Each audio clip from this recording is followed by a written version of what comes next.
क्या हेलेन के पास उसका एक्सेलरेट वाला मास्क नहीं है बेन की तरह?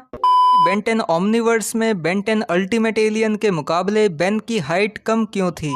भाई अगर ह्यूमंगसॉर बड़ा होकर अल्टीमेट ह्यूमंगसॉर में ट्रांसफॉर्म हो जाता है तो वो बड़ा ही क्यों नहीं रहता?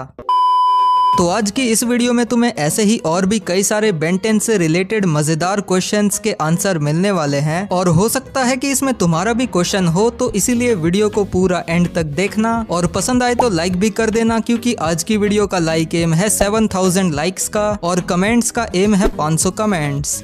तो हमारा आज का पहला क्वेश्चन ये है कि जब बेन किसी छोटी जगह में ट्रांसफॉर्म होता है तो वो जगह बड़ी कैसे हो जाती है? तो देखो, अगर बेन किसी छोटी जगह में ट्रांसफॉर्म होता है तो वो जगह बड़ी नहीं होती, बल्कि वो उतनी की उतनी ही रहती है। लेकिन हाँ, अगर बेन किसी बड़े एलियन जैसे कि ह्यूमंगसॉर या फिर वेबिग में ट्रांसफॉर्म हो रहा है तो या तो बेन उस जगह को तोड़ के निकलेगा या फिर वहीं पे अटक जाएगा।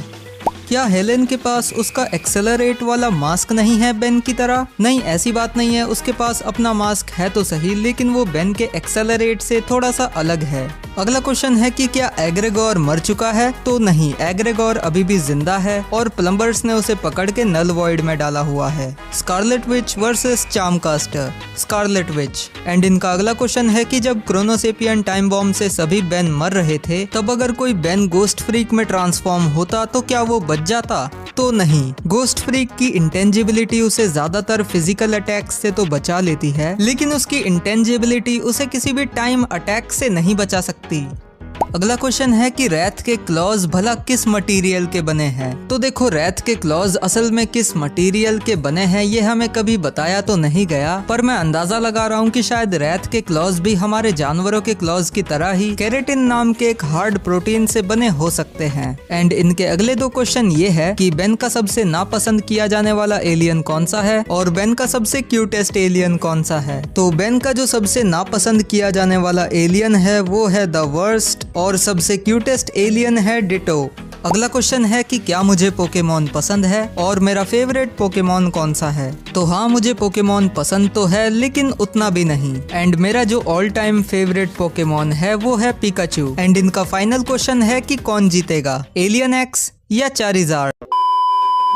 बेन 10 अल्टीमेट एलियन के एक episode night of the living nightmare में जब अल्बिडो का पैर बेन के रूम में पड़ी स्मूदी से फिसल गया था और उसका ड्रीम ईटर उसी के फेस पे चिपक गया था, तो फिर बेन को बुरे सपने क्यों आ रहे थे? तो देखो, अगर आपने उस एपिसोड को ध्यान से देखा होगा तो आपको इसी सवाल का जवाब उस एपिसोड में मिल जाएगा। जब अल्बिडो बेन की स्मूदी से फिसल के गिर गया था और उसका ड्रीम ईटर उसी के फेस पे चिपक गया था, तभी से अल्बिडो के बुरे सपने भी शुरू हो गए थे। एंड आपने इस एपिसोड के स्टार्टिंग में बेन के चेहरे पर ड्रीम ईटर चिपकने से लेकर बेन और अल्बिडो की फाइट तक जो भी देखा वो सभी एक्चुअली अल्बिडो के नाइटमेयर का ही हिस्सा था। अभी भी अगर समझ में नहीं आया तो वो एपिसोड एक बार दोबारा से जाके देख लेना, समझ में आ जाएगा। एनीवेज, हमारा अगला क्वेश्चन ये है कि एक एपिसोड में जब रुक के प्रोटोटूल को मास्टर कुंडो ने तोड़ दिया था तो उसी के थोड़ी देर बाद हमें प्रोटोटूल वापस से रुक के कंधे पर देखने को कैसे मिल गया? एंड इनका दूसरा क्वेश्चन ये है कि एटॉमिक्स की स्पीशीज का क्या नाम है?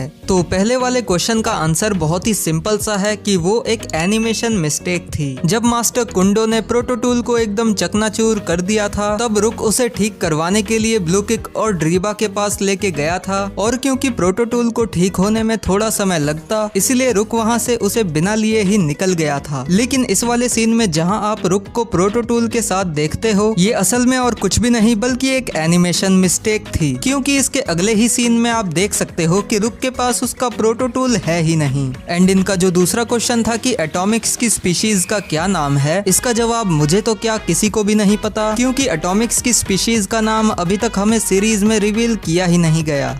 तो हमारा अगला क्वेश्चन ये है कि जब बेन 10 एलियन फोर्स में केविन एक मॉन्स्टर बन गया था तो फिर एजमत ने केविन को फिक्स क्यों नहीं किया? एजमत तो बहुत ज्यादा इंटेलिजेंट है, तो वो इस छोटी सी प्रॉब्लम को तो बड़े आसानी से ठीक कर सकता था ना। तो हाँ, वो ऐसा कर तो सकता था, लेकिन एजमत ने उन्हें पहले ही चेतावनी दे रखी थी कि ओमनिट्रिक्स के साथ छेड़खानी करने की कोशिश मत करो, लेकिन उन्होंने एजमत की इस बात को नजरअंदाज करते हुए ओमनिट्रिक्स को हैक करने की गलती करी, जिसका फल भी उन्हें भुगतना पड़ा। बेन के ओमनिट्रिक्स में से एलियंस निकल के भाग गए और केविन की ये हालत हो गई। अगला क्वेश्चन है कि बेन के एको या डिट्टो में ट्रांसफॉर्म होने के बाद क्या उनके डुप्लीकेट्स के पास अलग अलग ब्रेन होते हैं या फिर सिर्फ एक ब्रेन होता है? और अगर सिर्फ एक ब्रेन होता है तो वो एक ब्रेन के साथ सबको कैसे कंट्रोल करता है? क्योंकि जूली के साथ खेलते समय तो सब लोग अलग अलग काम कर रहे थे। तो देखो, जब बेन डिट्टो और एको में ट्रांसफॉर्म होके अपने डुप्लीकेट्स बनाता है तो उन एलियंस के शरीर के साथ साथ उनका दिमाग भी डुप्लीकेट होता है, यानी कि सारे के सारे डुप्लीकेट्स को कोई एक ब्रेन कंट्रोल नहीं करता। उन सभी डुप्लीकेट्स के पास बेन के ब्रेन की एक एक कॉपी होती है जो कि उनको इंडिविजुअली कंट्रोल करती है।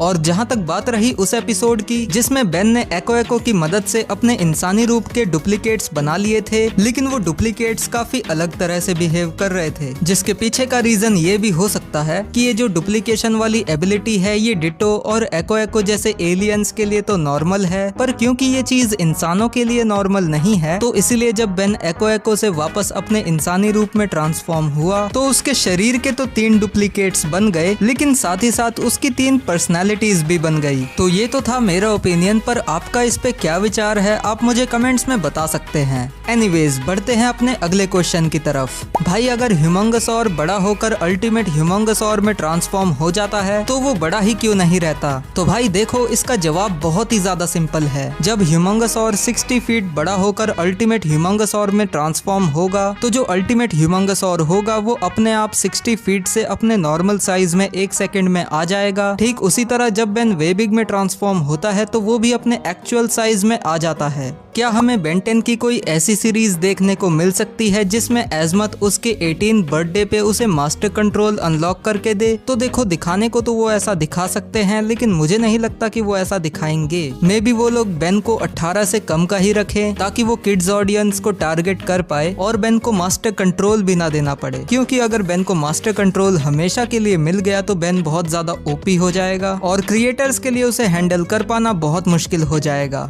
अगला क्वेश्चन है कि बेन 10 ओमनीवर्स में बेन 10 अल्टीमेट एलियन के मुकाबले बेन की हाइट कम क्यों थी? तो देखो, ऐसा कुछ भी नहीं है। बेन की हाइट अल्टीमेट एलियन और ओमनीवर्स के टाइम पे सेम ही थी। हाँ, ओमनीवर्स वाला डिजाइन अल्टीमेट एलियन वाले डिजाइन से थोड़ा पतला है, जिस वजह से तुम्हें देखने में ऐसा लग सकता है कि बेन की हाइट थोड़ी सी कम हो गई है, लेकिन असल में ऐसा बिल्कुल भी नहीं है। और वैसे भी किसी एनिमेटेड शो में कैरेक्टर्स के साइज का इनकंसिस्टेंट होना काफी कॉमन बात है। तो गाइज, ये थे आज के सारे क्वेश्चंस। उम्मीद करता हूँ कि आपको वीडियो पसंद आई होगी, और अगर पसंद आई है तो इस वीडियो को लाइक करके चैनल को सब्सक्राइब करें ऐसी ही और भी मजेदार वीडियोस देखने के लिए। और अगर आपका अभी भी बेन 10 से रिलेटेड कोई भी डाउट बचा है तो आप मुझे कमेंट्स में लिख के बता सकते हैं। लेकिन मैंने कई बार ये भी देखा है कि कुछ लोग मुझसे वही क्वेश्चन बार बार पूछते रहते हैं जिनको मैं पहले ही अपने पिछले फैंस क्वेश्चन के एपिसोड्स में आंसर कर चुका हूँ। तो इसीलिए मैं आपसे रिक्वेस्ट करता हूँ कि प्लीज राइट वाले बॉक्स पर क्लिक करके आप मेरी पिछली जितनी भी फैंस क्वेश्चन की वीडियोस है उन सभी को देख लो, ताकि जिन क्वेश्चंस का आंसर मैं पहले ही दे चुका हूँ वो क्वेश्चंस आप मुझसे ना पूछो बल्कि कुछ नए क्वेश्चंस पूछो।